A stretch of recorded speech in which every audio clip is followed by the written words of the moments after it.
Shockwaves halfway around the world, from Washington to Taiwan. The murdered man was a 51-year-old American of Chinese descent named Henry Liu, a journalist, a constant critic of the government on Taiwan, the author of a critical biography of its president. But there are signs that Henry Liu was also a man playing with fire. The date was October the 15th, 1984. Murder occurred sometime 9:15, we figure 9:10, 9:15 in the morning. Lieutenant Tom Reese is chief of detectives in Daly City, California, the middle-class suburb south of San Francisco where Henry Liu lived, on this quiet cul-de-sac overlooking the Pacific Ocean. As Henry Liu walked to his garage to load some boxes into his car, the gunmen were lying in wait. There was a struggle. They opened fire. Henry Liu was shot at close range 3 times, twice in the abdomen, once between the eyes. When Lieutenant Reese and his detectives arrived at the scene, there was little to go on. But when they started asking questions, the answers brought a surprise. Early on in the investigation, people were telling us that he was killed for his writings. It was a politically motivated killing. A political killing in Daly City? At this point, Henry Liu's family and friends told police stories that most of us find hard to believe, that these things could happen to Americans in America.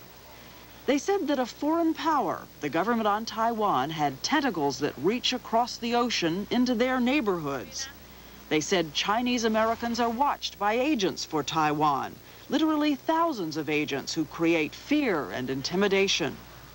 We were told that some people in the community have begun wearing bulletproof vests and carrying guns since the death of Henry Liu.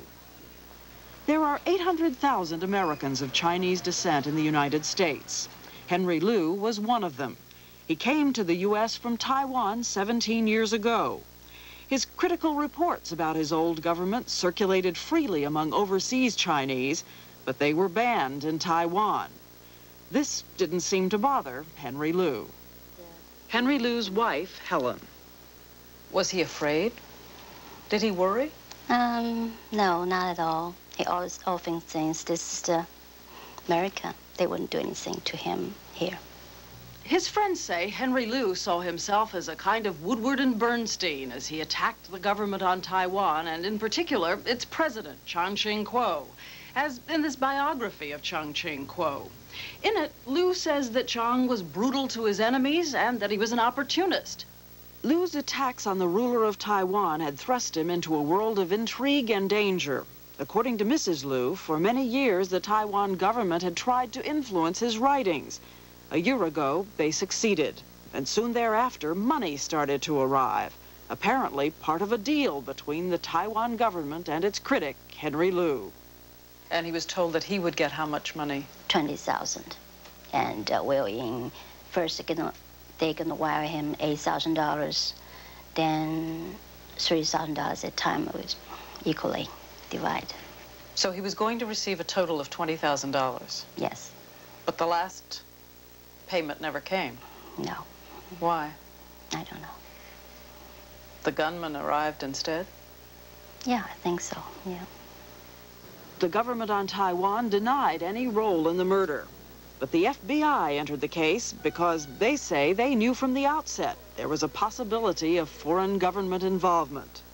So the Daly City Police and the FBI investigators, counterintelligence investigators who spoke Chinese, started asking questions.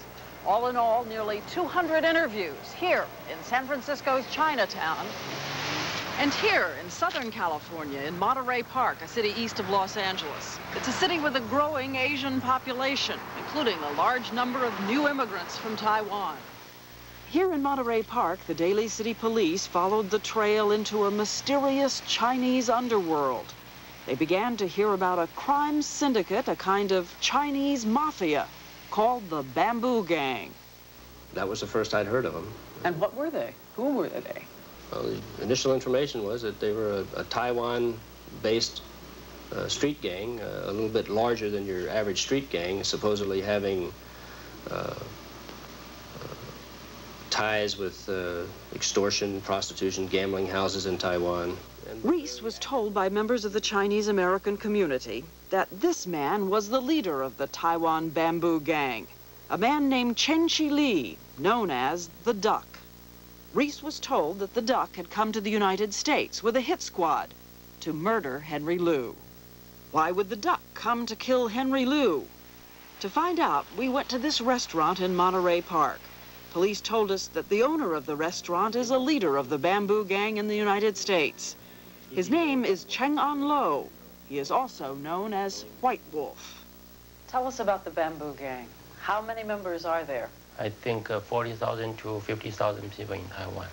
Tens of thousands in Taiwan, but in the United States, White Wolf said, there are only about 100 members of the Bamboo Gang.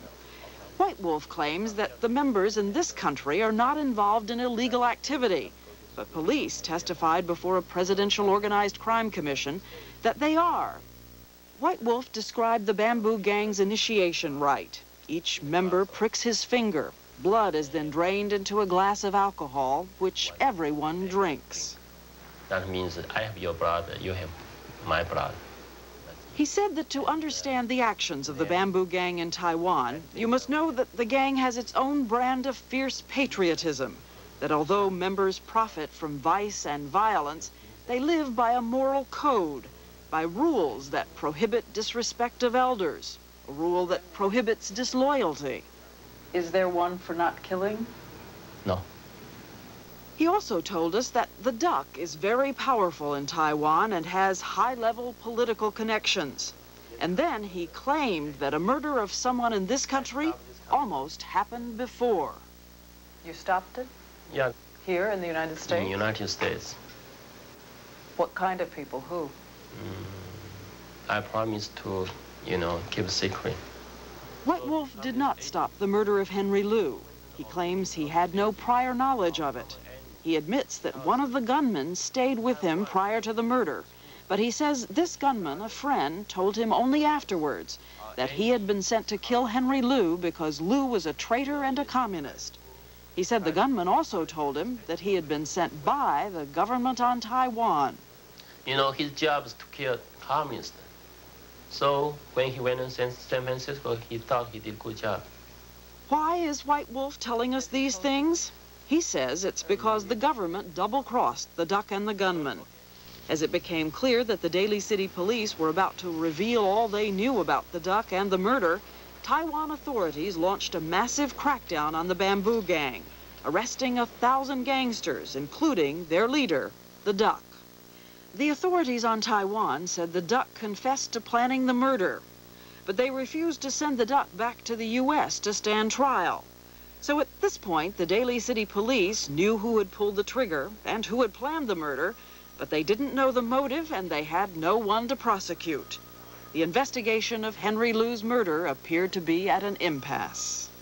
But things started to change, and change quickly with this, a tape recording by none other than Chen Shi-li, the Duck himself. He recorded it after the murder while he was still in California. It was his insurance policy, and he decided to cash it in. Fearing a double cross, the Duck was not going to take the rap himself. He pointed the finger directly at the government. This man says he's a close friend of the Duck.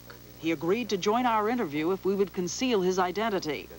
He was one of those who arranged to get the tape to the Daly City police. Here is what he and White Wolf told us the Duck said on that tape.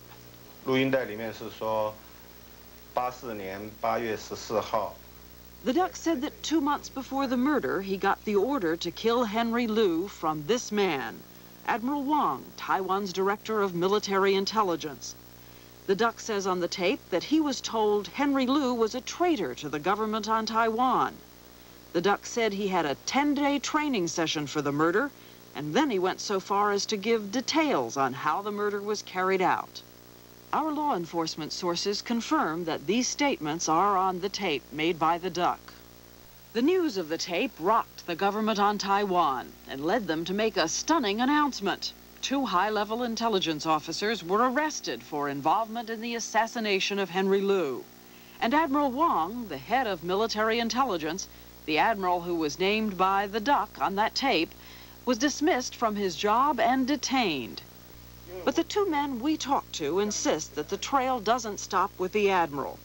One of them said he was told personally by the Duck that the murder of Henry Liu was approved at still a higher level. Congressman Stephen Solars is chairman of the House Subcommittee on Asian and Pacific Affairs.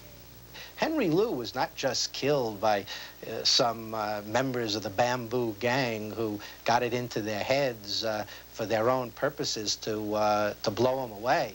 They were retained, commissioned, instructed, and dispatched to the United States by the Bureau of Military Intelligence for the purpose, in my judgment, of silencing Henry Liu by ending his life. That's murder, and it's assassination, and it's not acceptable. And it was set in motion by the authorities on Taiwan. And I don't think it really matters much to what degree all of the members of the cabinet or the Politburo or the Kuomintang knew about this or approved it. A powerful, responsible, important, leading official of the Taiwanese intelligence agencies was instrumentally involved in the whole affair. And that means the government of Taiwan was involved in the affair. And now the story has taken yet another bizarre twist. Taiwan now hints that Henry Liu was not just a journalist, but one of their spies. U.S. officials say not only that, Henry Liu also appears to have been in contact with the communist government in Peking. And furthermore, they confirm Henry Liu was an informant for us, for the FBI. Was Henry Liu an agent of the government of Taiwan? I have no knowledge of it. Dr. Chen King-Yu, the chief spokesman for the Taiwan government. What did the government of Taiwan think about the things he wrote? Well, he has the freedom to write whatever he wishes to write. But not to have it published in Taiwan. Well, he is now overseas. He's American. But you're telling me that his book was not banned in Taiwan? That I could go in a bookstore in Taiwan and find this critical biography of the president? Well, his book did not come to Taiwan, shall we say this? Because Why? any foreign book, or particularly magazines, books, they would have to have some kind of permission to get in. And it was not permitted for Henry Liu? Obviously, probably that's the case. Right after the murder of Henry Liu, your government stated emphatically it was not involved. Threatened to sue people who said that it was involved. Well, the government is not involved. The government is not involved? Is not involved. Who says the government is involved? The man who planned the murder of Henry Liu says the government is involved. You have gone to the lengths even of detaining the head of your Defense Intelligence Office. That's not the government? That's not the government. What is the exact status of Vice Admiral Wang, the admiral in Defense Intelligence? Is he a suspect? He's not a suspect. But he's been named on the tape. He's been named by the duck. Well, if you are named on any particular tape, will you be a suspect? Admiral Wang is a free man, then, pending this investigation? I think the three suspects or three persons involved in this particular case are being detained pending investigation. Detained? What does detained mean? Well, detained means that temporarily they have lost freedom. They're in jail? Not in jail, because when you talk about jail, that means... House arrest? I mean, what are you... in other words, they have lost their freedom, in essence. I can only say that. Because they are not in jail. But isn't it an odd coincidence that the government only seemed to find out things after they were going to be revealed someplace else? I don't think so. That's not the case. Because we provided the information to the United States authorities. But you know, that's where you have a breakthrough of the case. But the U.S. authorities say something quite different. They say, the State Department says, they had to put intense pressure on your government to get your government to move on this case. My story is different. I think we have to get the sequence correct. Well, I think the Daly City Police would tell you the sequence is quite different. They can have their version, and I have mine. But it's really still a puzzle, isn't it? We're still hearing that he was shot because he was a communist agent. He was shot because he was a Taiwan agent. He was shot because he was an FBI agent. He was shot because he was writing a book. He was shot because he had information, was going to write and yet another book that hadn't been published. So at this stage, what do you really know about who shot Henry Liu and why? We know who shot Henry Liu. As to why, I still don't know. And I don't know if I'll ever know. Diane Sawyer is now on assignment. Just after she left, the Taiwan government indicted the duck and the 2 gunmen for murder and will try them in Taiwan. Taiwan also admitted that the duck was an agent of Taiwan's Military Intelligence Bureau, but it insisted he was not ordered by Admiral Wong or anyone else to kill Henry Liu. But we've learned that the duck intimated to U.S. authorities that at the trial he will name even more prominent people than Admiral Wong as being involved. The FBI and the State Department still won't talk on the record about the murder or the allegations that Henry Liu was an informant for the FBI or anyone else. And the U.S. government